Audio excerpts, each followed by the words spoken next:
الرجيم. بسم الله الرحمن الرحيم. وإذا وقع القول عليهم أخرجنا لهم دابة من الأرض تكلمهم أن الناس كانوا بآياتنا لا يوقنون. ويوم نحشرهم من كل أمة فوجا ممن يكذب بآياتنا فهم يوزعون. حتى إذا جاءوا قال أكذبتم بآياتي ولم تحيطوا بها علما أم ماذا كنتم تعملون. ووقع القول عليهم بما ظلموا وهم لا ينطقون. ألم يروا أنا جعلنا الليل ليسكنوا فيه والنهار مبصرا إن في ذلك لآيات لقوم يؤمنون. صدق الله مولانا العظيم. دا قرآن کریم په توحید باندې او په اثبات د رسالت باندې او په اثبات د قیامت باندې دلایل قائم کړو.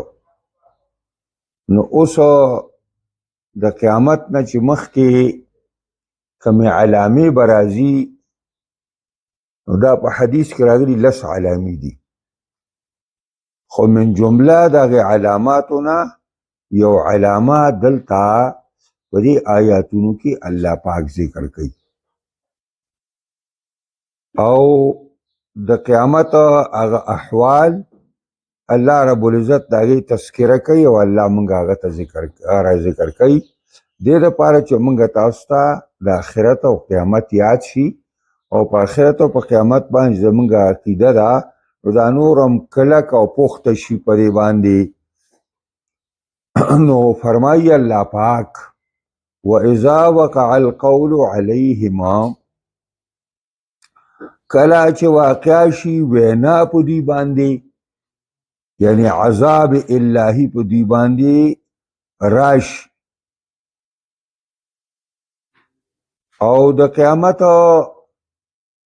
دا واقع کېدل نږدې شي، اخرجنا لهم دابة من الارض، روب باسو منګه د خلکو د پاره یو حیوان د ځمکې نه، تکلمهم چې دا حیوان دا به د خلکو سره خبرې کوي او وایي به ان الناس کانوا بآیاتنا لا یوقنون.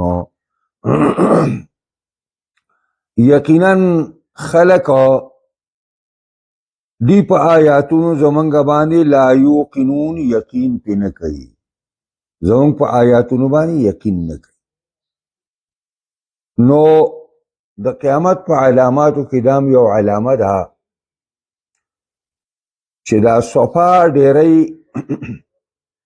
کوم چې تاسو حج د لاړ شئ او عمرې له هلته سعی کوئ نو د کوم ځای نه چې شروع کوئ دې ته صفا وایي. نو دغه صفا ډیری دا به اوښلیږي او د دې نه به یو حیوان روزي او دا حیوان دا به د خلکو سره خبرې کوي او د دې اصل مقصد دا دی چې پیغمبر صلی الله علیه وسلم تاسو سره کمی خبرې کولی یا د هغه جانشینانو حقانی او ربانی علما درته خبرې کولی نو هغه خبرې خو تاسو ونه منلی نو الله رب العزت به دا دابه پیدا کی. نو معنا دا شوه چې تاسو اوس د دابې په خبره باندې چې یو حیوان پیدا شي او تاسو سره خبرې کوي او دا وایي چې تاسو زما د رب په آیاتونو باندې یقین نه ساتئ، تاسو دا خبره درته کوي نو تاسو به مجبورن بیا دا ایمان راوړی، خو د مجبوری ایمان یاد ساتئ الله ته منظور نه دی. فرعون په یوه ساه باندې 3 ځلې ایمان راوړی چې کله غرق کېده، په هغه اضطراري حالت او په اضطراري حالت کې الله ایمان نه قبلوي. نو بیا به دا خلک ایمان راوړي، دا کافر قوم هم، خو هغه به دوی له هېڅ پیدا نه ورکوي. اوس دا یو خبره ده چې دې بعد دابې په باره کې، دابه اصل کې دې ته وایي ما یدب علی الارض، چې کوم شی په ځمکه ځي نو دې ته دابه وایي. نو دا به یو حیواني. اوس دا حیوان به څنګه وي؟ نو د دې د شکل او د شباهت نه او د دې د مزید تفصیل نه امام رازي وایي قرآن چپ دی. بس قرآن وایي بس یو دابه به روزي او یو حیوان به روزي. روایاتو د حدیث کې دومره راغلي دي چې دابه به یو دې ته به جساسه وایي. اوس دا دابه چې ده نو دې په دې معنا کې 2 خبرې دي. آیا یوه دابه به یو حیوان به او د ټولو ښارونو ته به ځي که نه؟ کنه دا به په هر ښار کې به ځان له دابه پیدا کیږي او هغه به دا خبرې کوي. دواړه احتماله مفسرین ویلي دي. که دا دابه جنس شي نو جنس دې ته وایي چې په قلیل او کثیر دواړو صادق کیږي. نو د هر ښار نه به الله تعالی یو په هلته د ځمکې نه یو دابه را پیدا کړي او دا د ځمکې نه ټکی چې ویو چې من الارض ویو، نو دا به داسې دابه نه وي چې دا به د توالد او د تناسل په حیثیت ګیني چېرته د څاروي نه پیدا کېږي، د میخې نه یا د غوا نه یا د ګړي نه یا نه نه، دا به د ځمکې نه پیدا شي. څنګه چې د صالح علیه السلام اوښه کمر اوشلېده او غر اوشلېده او د هغې نه راووته، دقسې به دا د ځمکې نه راوځي، دا به د ځمکې نه راوځي. اوس د دې په اړه کې په دې تفسیرونو کې ډېرې زیاتې خبرې خلکو کړي دي، ډېرې زیاتې، خو هغه ټولې خبرې قابل توجه نه دي او نه پای کې څه پیدا شته چې پای باندې سړی خپل وخت خراب کړي، هېڅ پیدا پای کې نشته.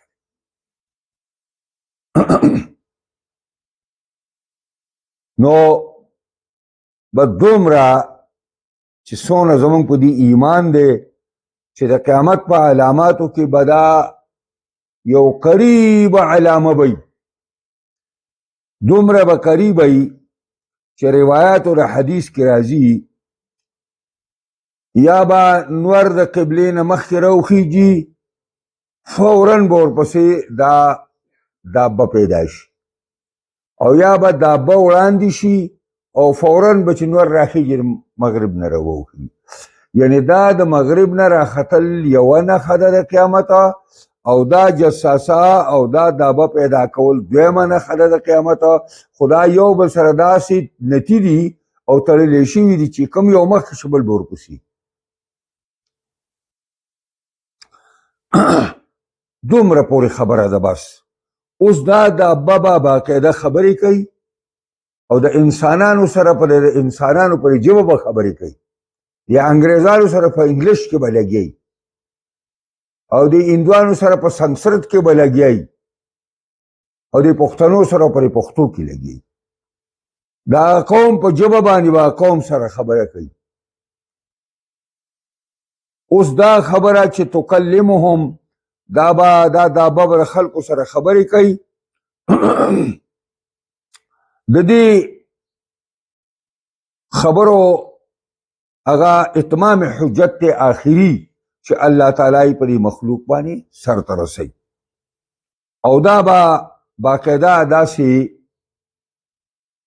یو چاپ لګوي چې په مؤمن باندې به د ایماندارۍ چاپي او په غیر مسلم او کافر باندې به د کفر یو چاپي، او بالکل به دی دنیا کې به تا ته ځلیږي چې دا کم مؤمنان دي او کم کافران دي. اوس دا خبره چې ان الناس کانوا بآیاتنا لا یوقنون، آیا دا الله رب العزت د دابې هغه قول نقل کوي موږ ته په قرآن کې، نو چې نقل کوي نو معنا دا شوه چې الله داسې وایي چې دا کومه دابه مقرر کړې ده دا به د خولې نه دا الفاظ راوباسي چې ان الناس کانوا بآیاتنا لا یوقنون. یا دا د دابې خپل الفاظ دي، نو بیا څنګه وایي چې کانوا بآیاتنا، آیاتونه خو د دې نه دي، د دابې آیاتونه خو د الله دي. نو وایي دا د حکومت یو ذمہدار سړی چې چې کله د خلکو سره خبرې کوي نو هغه وایي زه دا خبره کوم، لکه وزیر اعظم وایي زه دا خبره کوم. نو دا وزیر اعظم چې دا خبره کوي دا د شخصي خبره نه وي، دا د وزیر اعظم په حیثیت باندې د قوم خبره کوي، زما دا قوم او زما دا کابینه دا ټول دا خبره کوي، زما دا حکومت دا خبره کوي. نو دا معنا شوه چې فرشته دابه به وایي چې زما په آیاتونو، یعنی زما د رب په آیاتونو، ځکه ما په ترجمه کې دا ټکی کړو، زما د رب په آیاتونو باندې یقین نه کوي دا خلک. بهرحال دا دې باندې د علماو ډېر زیات لیکل کړي دي، ډېر زیات. خو په صحیح روایت کې دومره ده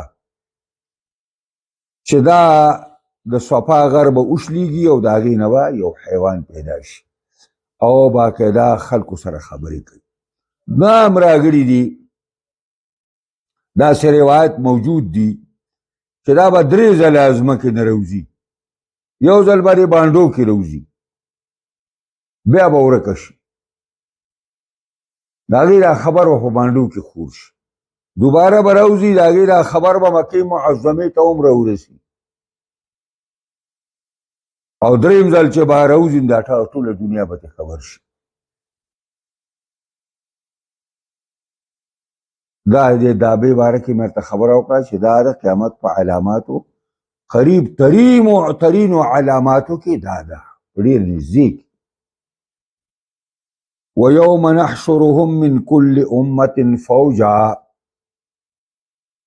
هغه ورځ یاده کوي چې راجمع به کړو موږ من کل امت، د هر امت نه، بعضې د هر امت نه، فوجن یو جماعت لره، ممن د هغه خلکو نه یکذب بآیاتنا چې نسبت د دروغو کوي آیاتونو زموږ ته، فهم یوزعون، نو دوی به را بندېدی شي، دوی به را بندېدی شي. معنا دا ده چې هغه ورځ د قیامت را جمع کوي، یاده کوي چې زه به پکې د هر امت نه، بعضې د هر امت نه یو جماعت را بیل کم، رو به باسم، او دا جماعت به د هغه خلکو وي چې هغوی د الله آیاتونو ته دروغ ویل، د هغه مکذبینو یو جماعت به زه د هر امت نه رو باسم، خو دا به دومره ډېري دونه، دا به دومره ډېري چې په هم یوزعون، پس دوی به رامنې کېدی شي. مطلب دا دی چې دومره به ګڼي دا دروغجن د الله په آیاتونو باندې چې دروغ ویلي، دا به دومره ګڼي چې دوی دا اوله دسته دا به زبانیه را رستو کوي چې ودرېږئ چې دا رستو در پسې راورسي، او دا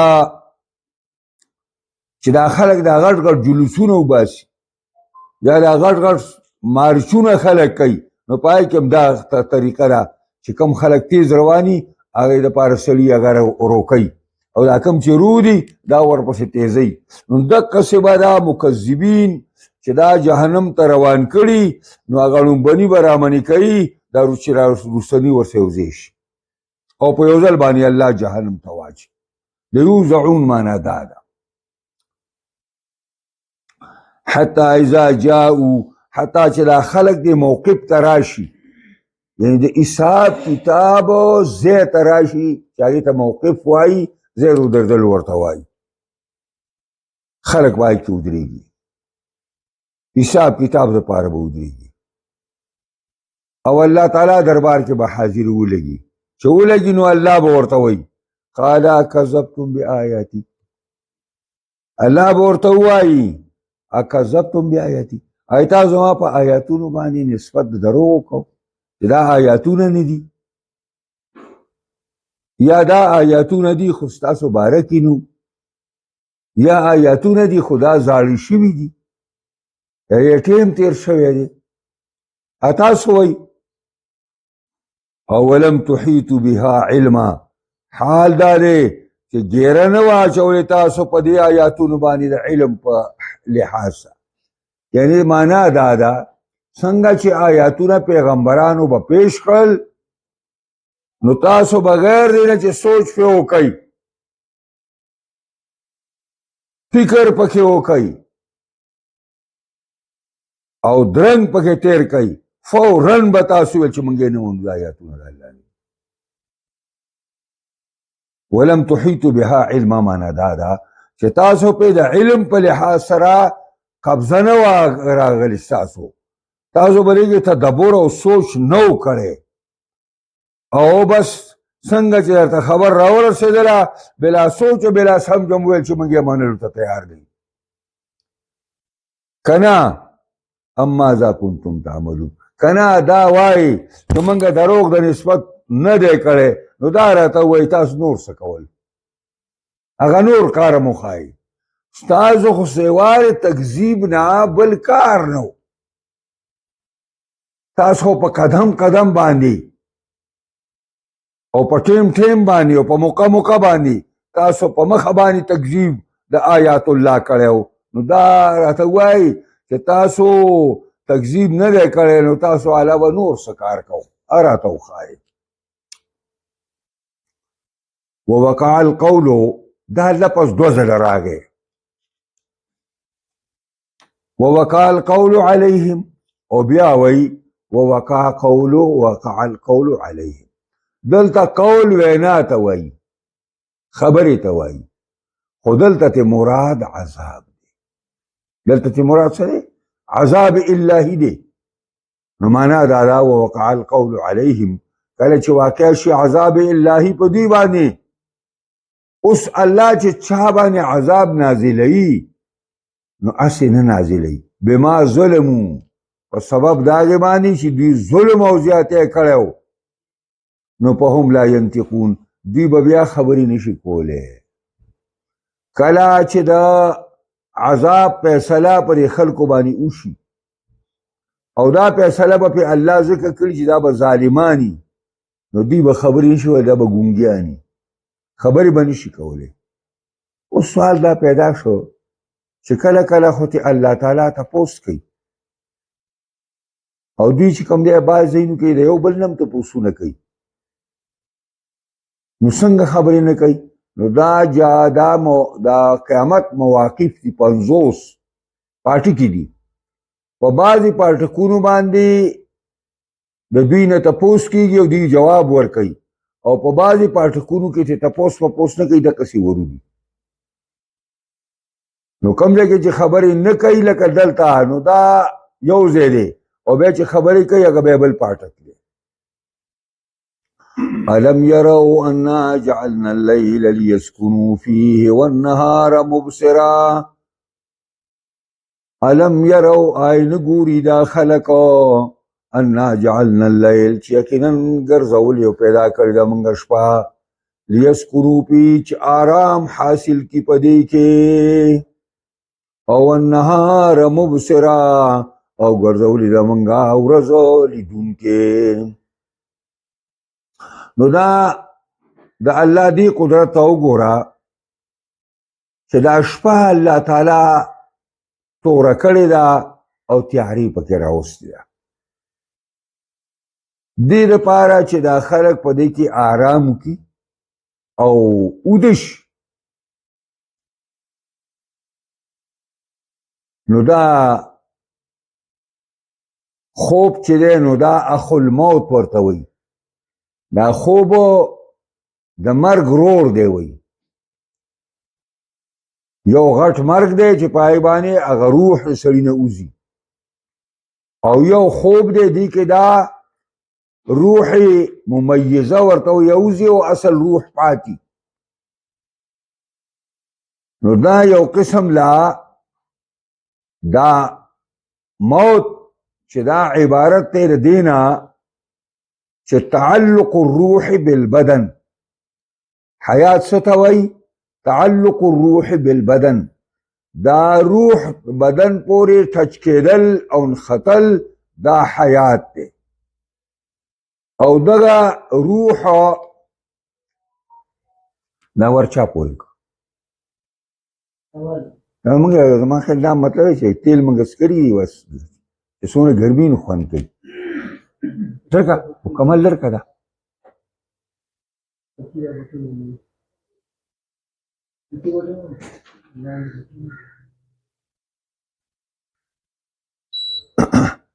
نو اول نهار مبصره ورځ الله تعالی لیدون کې یعنی په ورځ کې خلق لیدل کوي.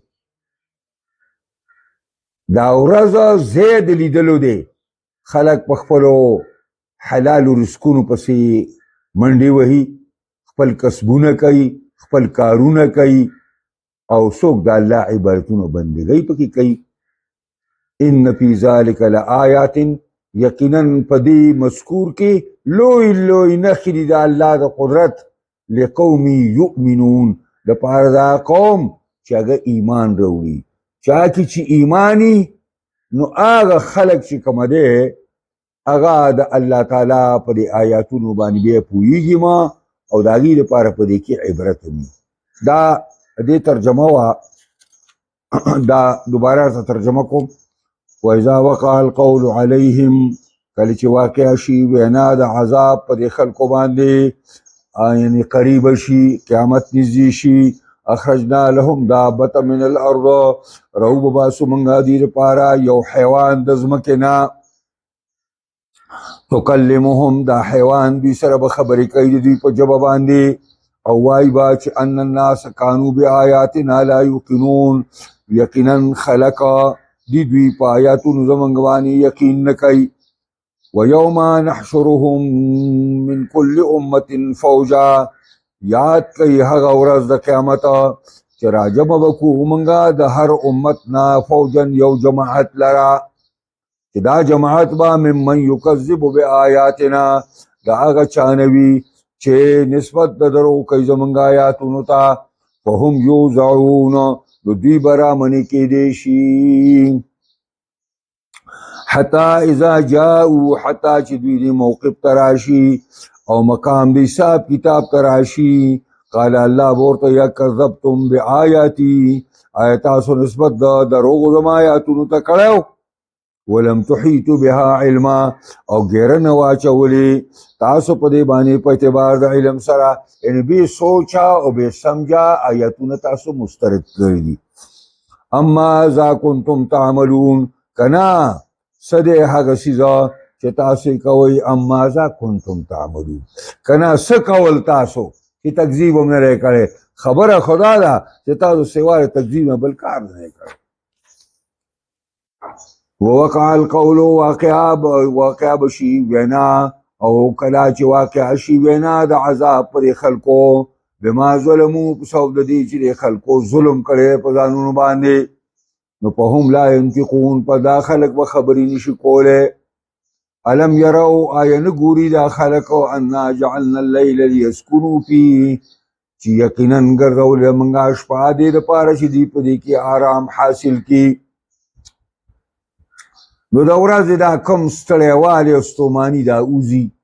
او النهار مبصره، او ګرځولې موږ ورځ لا لیدونکي، خلق په دې کې لیدل کوي، په خپلو کسبونو باندې کارونو پسې وځي. ان فی ذلک لآیات، یقینا په دې مذکور کې لوی لوی نښې دي د الله د قدرت، لقوم یؤمنون، لپاره د قوم ایماندار چې الله باندې ایمان ساتي. واخر دعوانا الحمدلله. دعا وکړه یا الله موږ د قرآن په اسرارو، لطایفو، ترجمو، باریکو باندې پوهه کې دې سره سره الله په دې باندې کامل مکمل عمل کولو توفیق راکړي.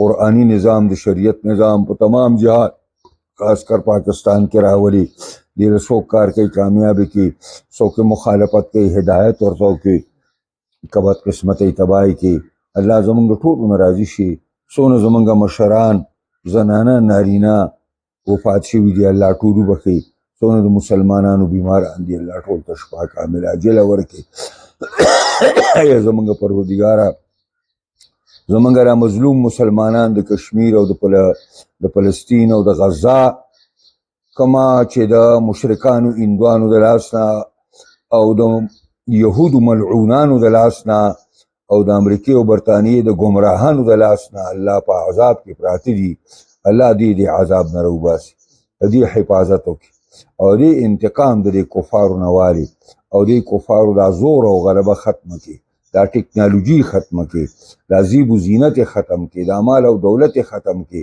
خپل قهر و غضب سره مخامخ کړي د مسلمانانو د جان و مال حفاظت د دین وکړي اللهم ربنا آتنا فی الدنیا حسنه وفي الآخرة حسنه